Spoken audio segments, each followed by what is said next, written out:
So we got a vector equation of the line. You did work ahead. Okay, and it's given by this equation. So basically in this process, we have our two equations written in parametric form. And if they're written in parametric form this way, we can convert it to a vector form. Our starting point is 3, 5, and our direction vector is 2, negative 5, because both of those are what are multiplying the parameter t.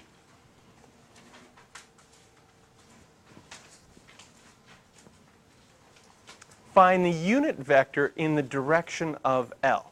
So this is reviewing something from earlier. We want to find a unit vector. How do we do that? And we also have to know that the 2, negative 5, that's your direction vector. So when looking at our equation here,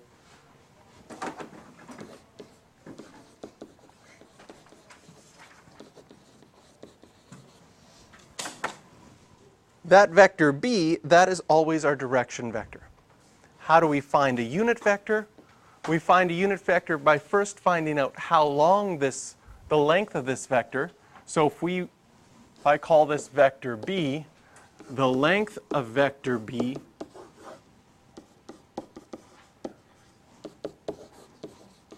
will be the square root of 29. And then the unit vector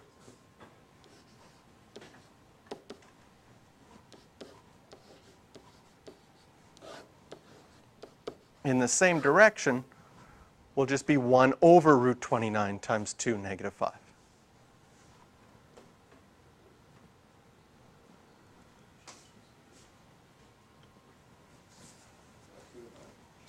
The Cartesian form of this line is when you take your parametric equations. So we have both of our parametric equations. Again, they were x equals 3 plus 2t and y equals 5 minus 5t. In both of these, we could solve for t. In the first equation, if I move the 3 over and divide by 2, I'd solve for t.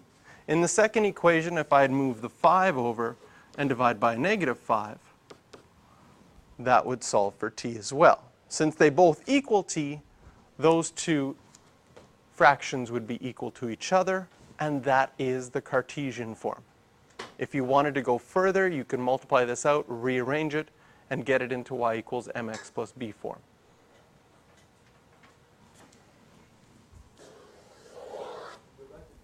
I can go back to b.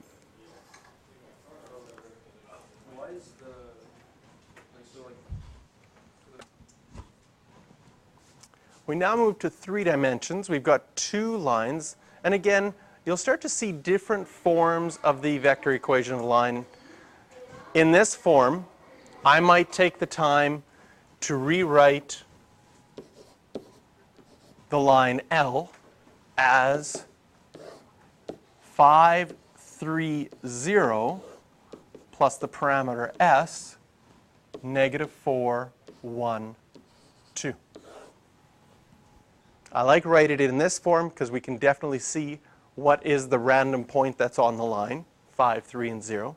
And what is the direction vector of line L? Negative 4, 1, 2. So you can see whatever number is with the parameter, so I'll underline the negative 4s, the s, and the 2s, those values make up your direction vector. And our vector Rm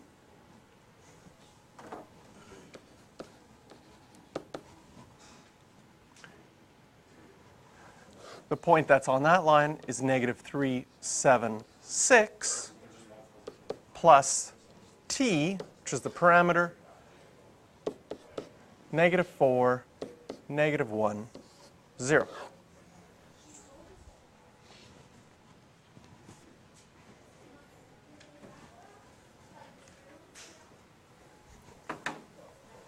Now, when you're trying to find where 2 lines cross, what you're going to use are the parametric equations.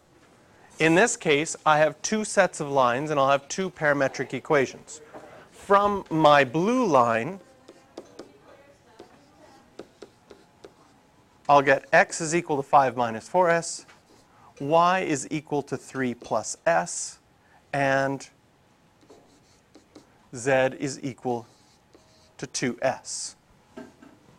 From my green line, and I'll switch colors here so you can see that, I have my x coordinate is negative 3 minus 4t. My y coordinate is 7 minus t. And my z coordinate is always 6.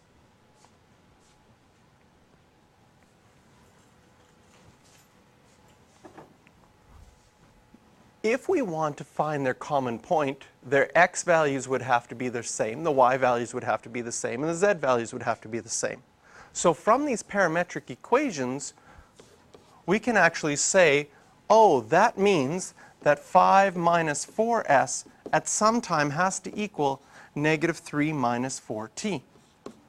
And from the y values, since they're equal, that 3 plus s has to equal 7 minus t. And from the z coordinates, we find out that 2s sometimes has to equal 6. Now, it doesn't always work out so nice and easy as this one. But what ends up happening here, if I just looked at the first two, can you see that I have two equations with two unknowns? And you could solve that using substitution, elimination, matrices. There's a bunch of different Gaussian-Jordan elimination if you wanted to. Okay? Oh, I like that reaction. I was like, yes, that would be my number one choice. But can you see in this case that from the last equation, s has to be 3? And if s has to be 3, from the second equation, I'll put a little 1 here so you remind yourself later that we did that first and did this second. Because if you look at your notes later, you might be confused. How did we figure out that t was equal to 1? But if I plug s is equal to 3 into that second equation, I can see that t is equal to 1. And the last thing we're going to have to do with these three-dimensional ones is make sure it works for all three equations. So the third thing I'm doing right now is I'm going to plug in 3 for s, and I'm going to get negative 7 on this side. I'm going to plug in 1 for t, and I see that I get negative 7 on this side. This equation works as well. So we know that these two lines intersect when s is 3 and when t is 1. To find the position vector of that common point, I can use either the blue line or the red line to find the common point. And I'll just show both here, right? Off to the side, when s is equal to 3, what happens here? I get 5 minus 12, negative 7, 3 plus 3, 6, and 0 plus 6, 6. And on my green line, I'm just going to check when t is equal to 1, what do I get? Negative 7, 6, 6. So the position vector of their common point is negative 7, 6, 6. That's the only point where those two lines intersect.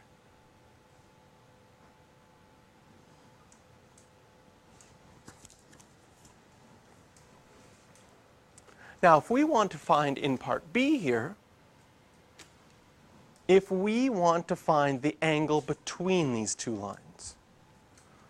So in 3 dimensions, we have one line L heading in this direction, another line M heading in this direction. Of course, they continued in both ways, and we want to find this angle between them.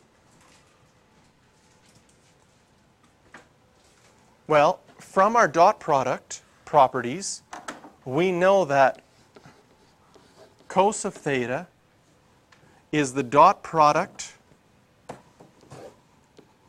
of two vectors. So I'm just going to write out the formula as we had it.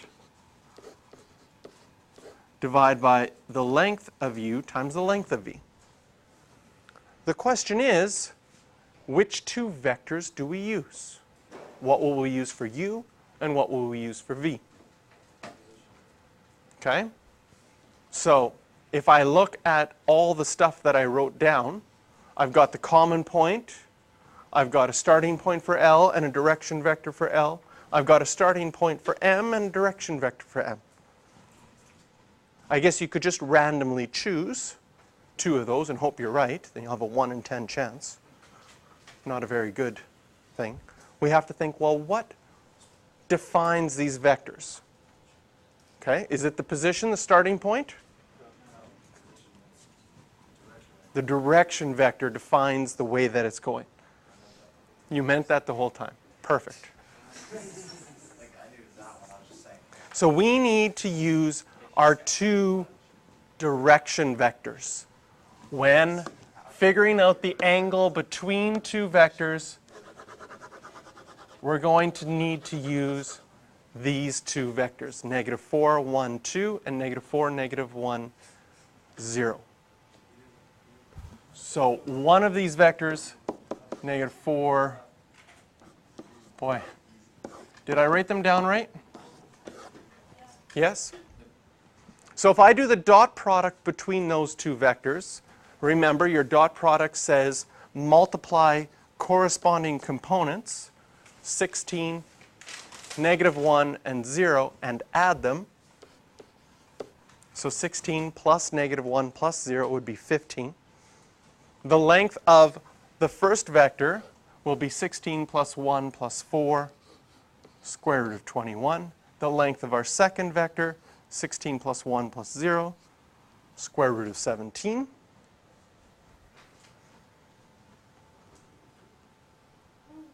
And then take that. You know that your angle is going to be acute because it's negative. So if we do cos inverse, sorry, because it's positive. If we do cos inverse, I'll go to degrees. Cos inverse of 15 divided by the square root .